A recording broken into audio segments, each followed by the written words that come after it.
good afternoon. Welcome to Community Links. I'm Tracy Thomas, the director here at the library, and we just want to thank you all so much for coming out on such a pretty day. And we're excited to be getting back into the normal flow of things. And so Vanessa's always coming up with the sweetest little ideas, and I see the cake over here. Everything looks so good.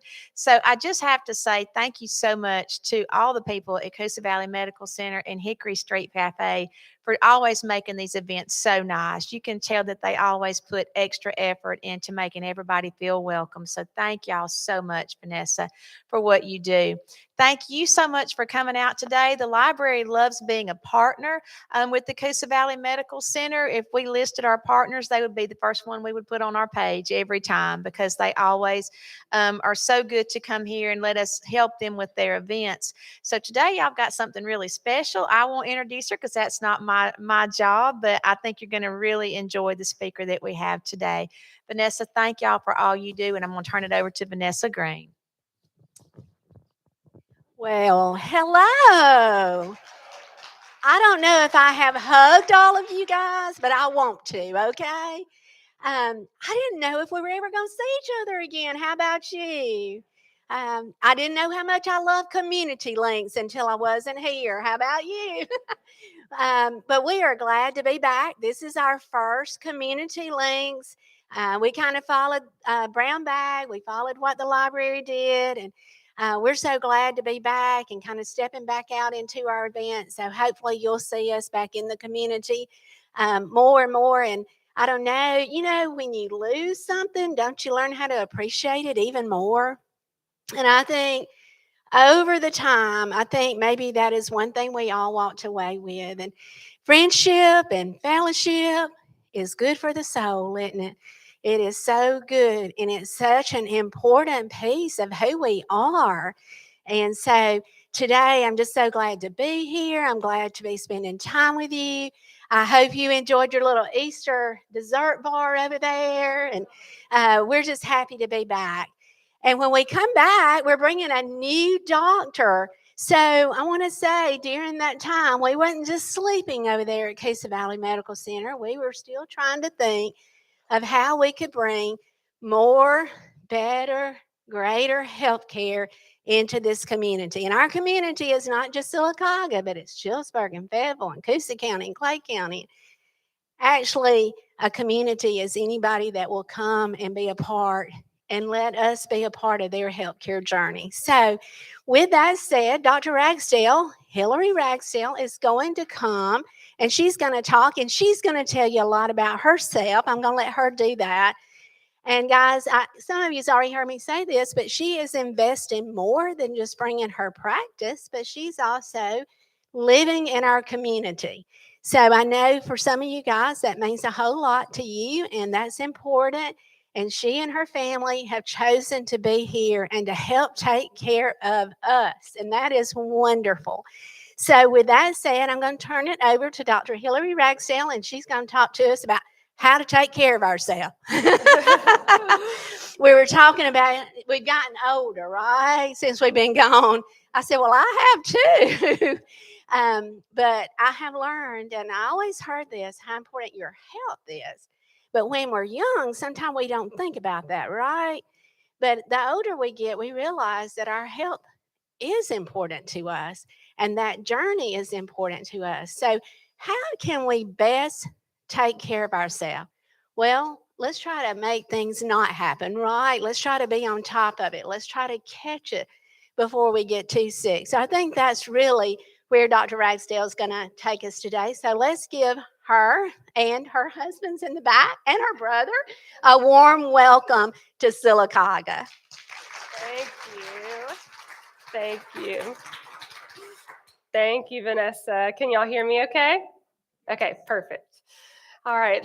So like she said, I'm Hilary Ragsdale, and I am an internal medicine primary care doctor. A lot of this is really just letting you all know who I am, who my family is. I think that that's really important to have a meaningful relationship with your provider, is to know them outside of the clinic or hospital. And then the second half, we will get into some of the kind of highest yield screening guidelines, and that's the preventative care part. And that's where I am happy to take care of anything that comes up, but if we can stop it, then all the better. So we will get started. So like I said, this is what we're going to talk about. Introduction, actually what the type of medicine I practice. I get that question all the time. What exactly is internal medicine? And then preventative medicine. Okay. So did you always know you wanted to be a doctor? So over here, I'm attempting my first bandaging, casting, what have you, on my little brother. That middle picture is me on career day in high school. That I think my dad's doing. His stethoscope, just the opportunity presented itself. And then my favorite on the far right, that's my dad. He's also internal medicine. He actually brought a heart from an autopsy to my show and tell when I was in first grade. So I'm at 6 years old, like, just give it to me. Let me touch it. Let me hold it. I'm ready. So yes, I've always known I wanted to be a doctor. And there is me and my dad and my son on my first day as an attending here at Coosa Valley. So he got to come round with me, and it was really special. So being a doctor, it is a big part of who I am, obviously, but there is a lot more to me. And I think that just like I like to know the other non-medical things about my patients, I want you to know those things about me too. So here's my family. Top left, wedding photo to the guy in the back with the beard. That is Bo down here in the corner. He's almost 9 months. Our pups, of course, and then up here is my parents and my 2 brothers, one of which is here also. And this is my favorite because I had just said something hilarious to make Reed laugh, and so then giving him one of the best photos that's ever been taken of him. So you're welcome, Reed. I also really love the outdoors and marine life. I have actually almost had enough to have a second major in marine biology in college, and snorkel and scuba diving. And so there's just some various photos. The biggest bass ever caught in the top right. The top left is in the Galapagos Islands, and then just some various other experiences. We're big fans of the outdoors, and especially on the water. Other things I love. So I love plants. That's the purpose of that. The photo that I took of the cross there is during one of my rotations as a third-year medical student, getting there before anybody else, before the sun comes up. And the bright cross, just the first thing I see as I pull in the parking lot, and just was so reaffirming for me and my purpose. And my faith is very important to me. We love Christmas, so my mom and I with the Grinch, and Hunter and I in front of the tree with our pups. A big Harry Potter fan, so there's me next to the Hogwarts Express in the bottom right. And then these 2 down here, my best friends. Those are my crew. The top left, I know it looks a little weird, but Reed and I actually got to go, not this past March Madness, but the last time UAB was in the basketball tournament, and we upset our 13th seed. And so Snapchat was doing a special thing for March Madness, and we actually got Snapchat famous off of this photo for the whole world to see. So now that's one of our favorites. So that's me, a little bit about me personally. As far as my training, I didn't go very far. So 3 years spent at UAB, getting my bachelor's of science in biology, and I minored in chemistry. Graduated summa cum laude, and then I was in a science and technology honors program, which is where you learn the processes of laboratory medicine. And so knowing what goes on in that aspect, when I'm practicing it clinically, is very helpful to understand how that translates. Next, I did 4 years earning my MD at UAB School of Medicine. I was inducted into the AOA Medical Honor Society, which the top 25% academically students are eligible. The top 10% of that top 25% gets elected. And then I was also an infectious disease scholar, meaning that I had a special interest in infectious diseases and wrote several papers and topic outlines for various journals. Finally, 3 years of residency training in internal medicine at UAB. I was the women's health chief resident, so we're only one of only 3 programs in the country that has a sub-track for women's health within internal medicine. And so I was chief resident of that program. I got the Intern Spirit Award, which just means enthusiasm for medicine. And if you don't know that about me by now, just send to this presentation, then, you know. I also won Outstanding Clinic Performance and Outstanding Senior Resident Award at graduation, and just loved my training there and was very lucky to have such a good experience, but I was ready to get out into the community and get out of academics a little bit. So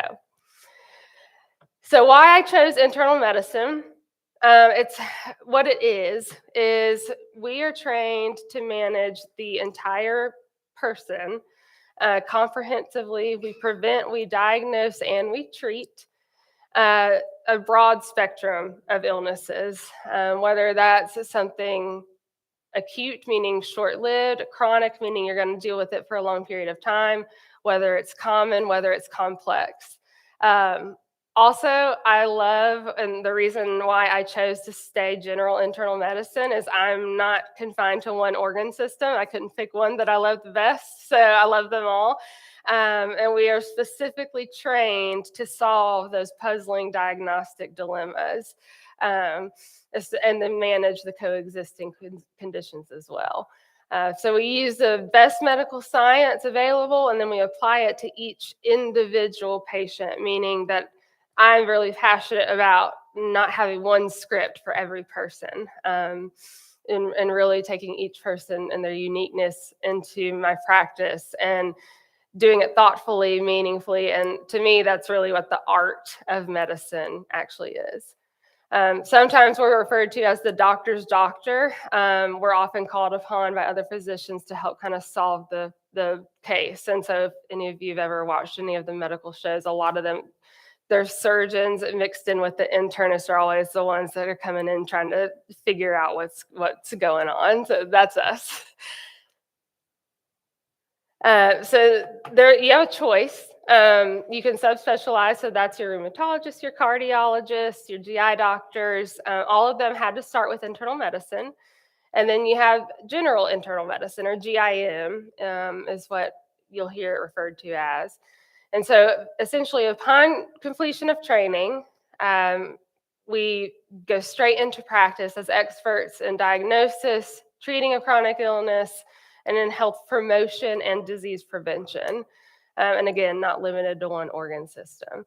And that can look different. So there's primary, the traditional, I should not use traditional. When you typically hear primary care, people think just the clinic as your general doctor. Then you have hospitalists who only see patients in the hospital. And then you have a traditional style primary care, or what I like to, the term I've heard and like the best is a complexivist, where you have your primary care clinic. Then you also see your patients when they go to the hospital. And then you also follow them to the ICU, which is very unusual. Not many places do that anymore in Alabama. And even a lot of the places that do, you're not allowed to follow them in the ICU. So the fact that I could do all and be with my patient from the first time I see them in clinic to the most vulnerable was really important to me, and Coosa Valley allows me to do that. We are different than general practitioners in family medicine who they train on many more things that I am not equipped to handle, meaning pediatrics, pregnant people, and surgery.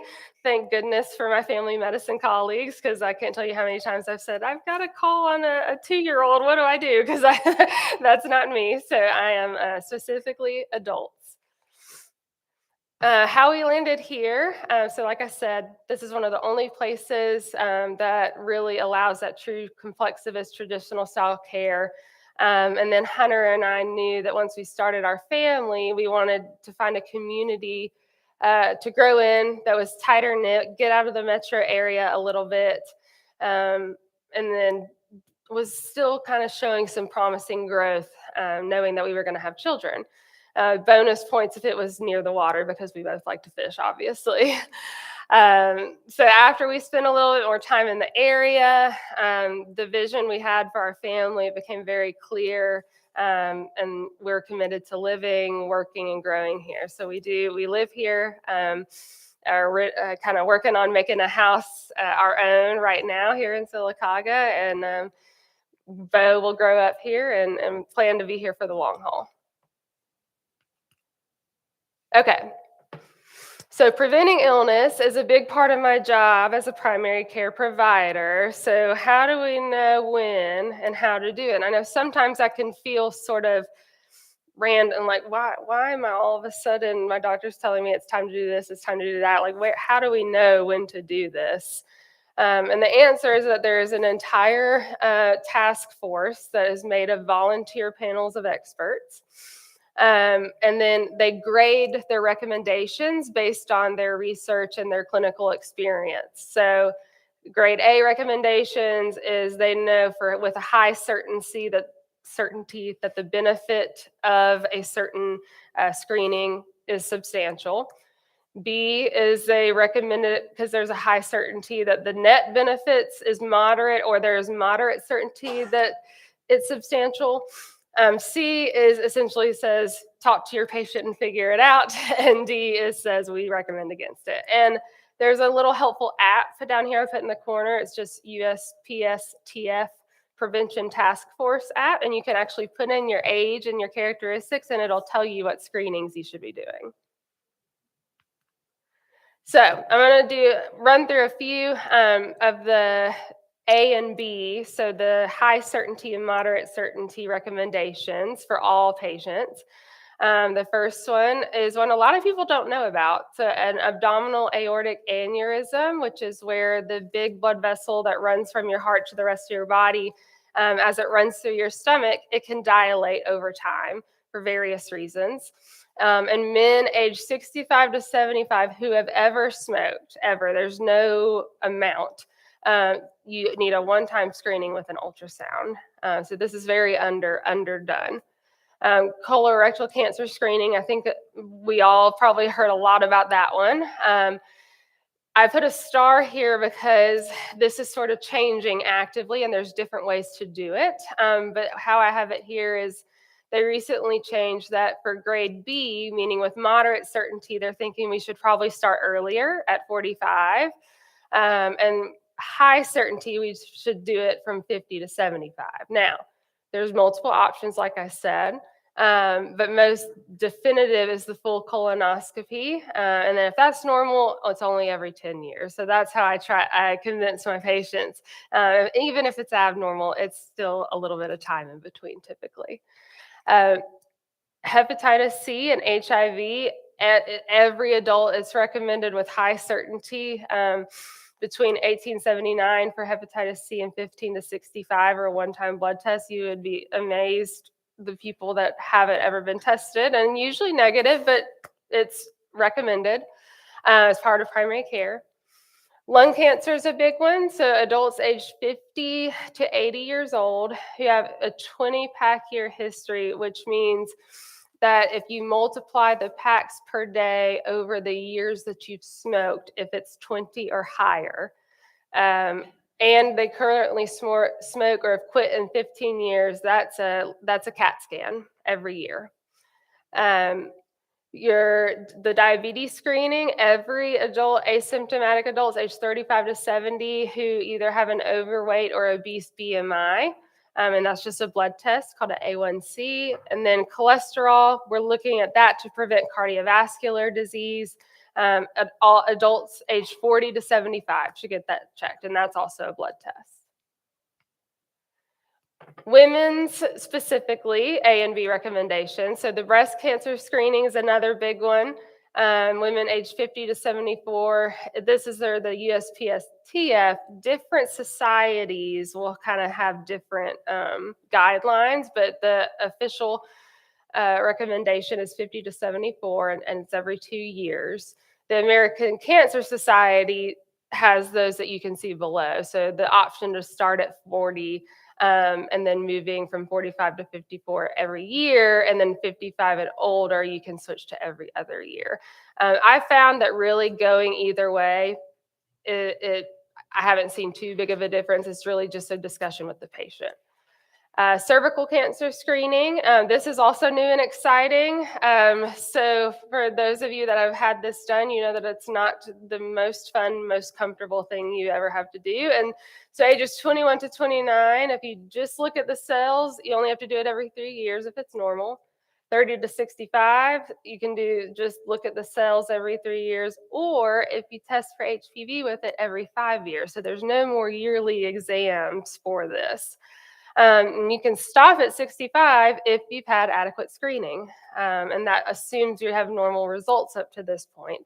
But lots of women are celebrating this, that there's no more necessary for yearly testing. And the last one on here is osteoporosis. Ages 65 and older, or postmenopausal women younger than 65 who are at an increased risk should get screened for osteoporosis. And that's a bone scan every 1 to 2 years typically. The big category C, meaning the category where you decide with your patient, is prostate cancer screening. What they say is men aged 55 to 69.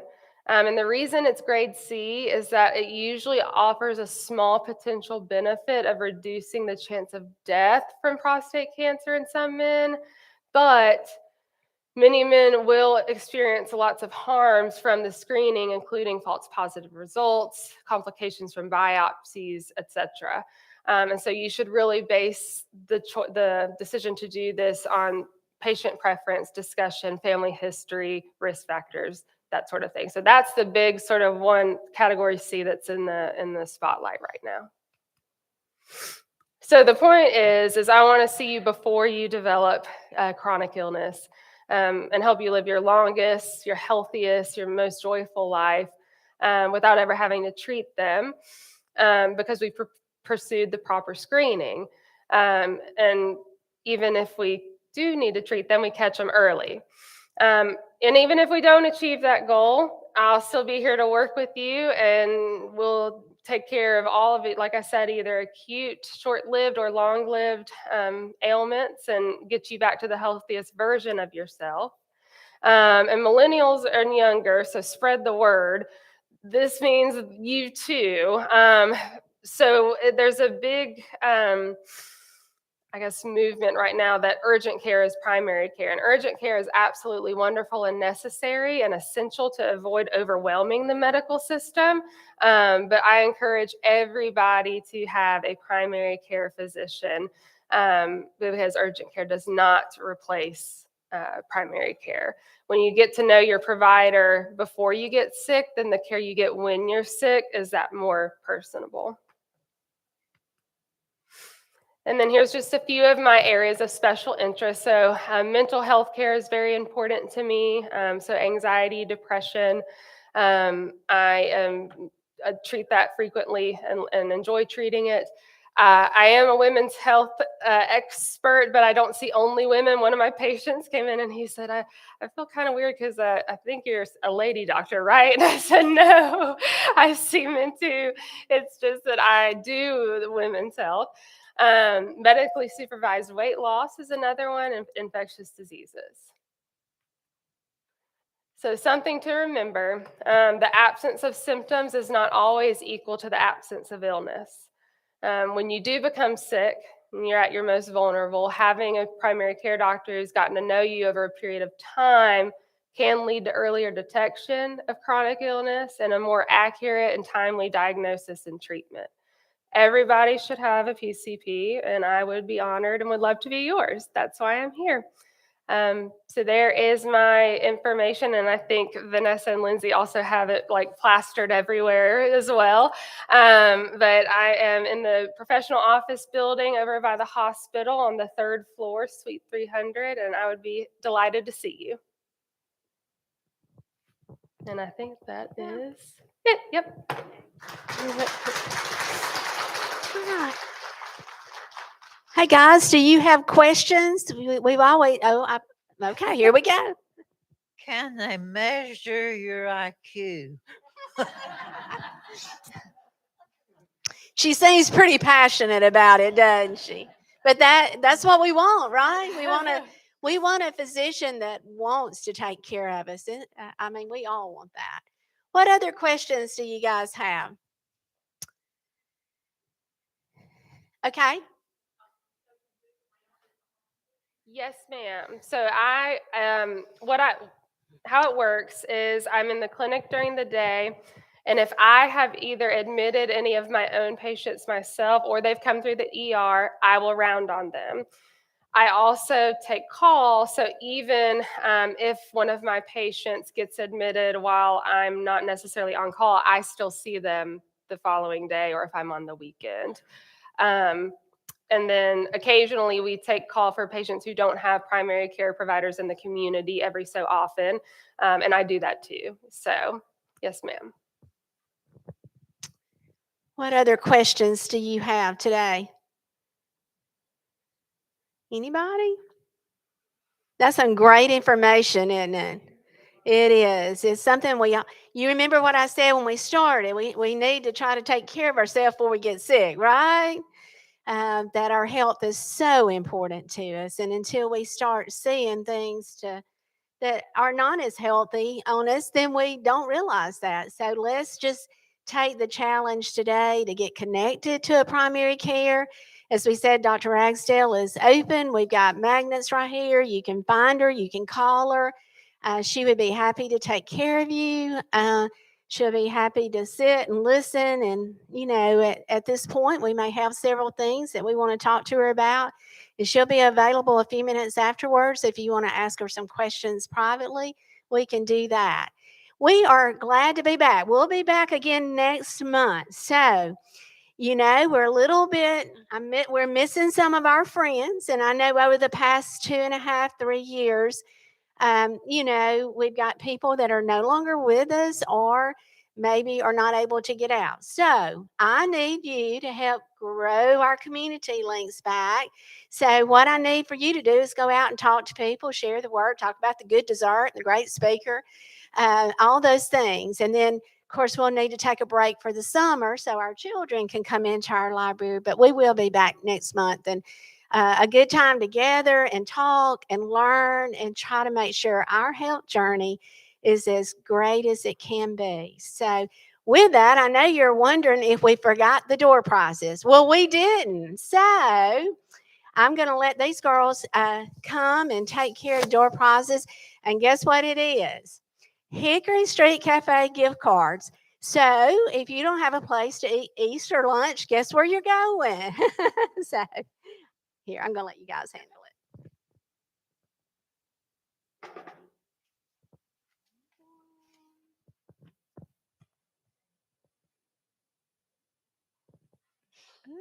Caldwell. Jack Caldwell. Oh, okay. Shirley Nix.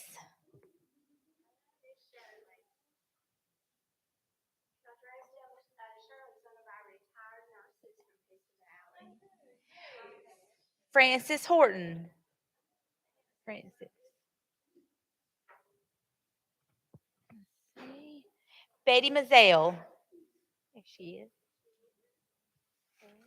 Betty waited a long time for that. Glenda. Yeah. Said you were going to win. Virginia Mask. All the way in the back.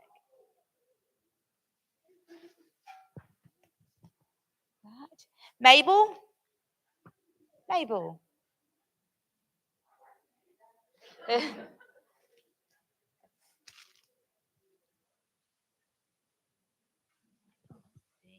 Miss Alicia. I told you were going to win. Betty Gillum. Betty.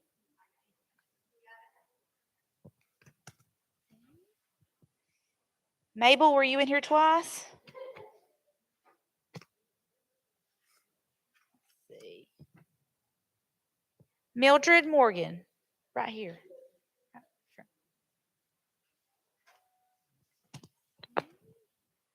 Elizabeth Harris.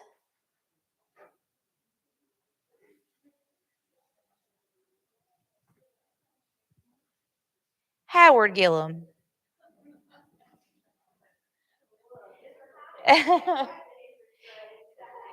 Dixie Gooden.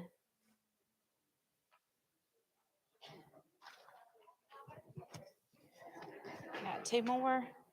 Dr. Curry. One more, okay. Mr. Music. Where's Miss Judy? There.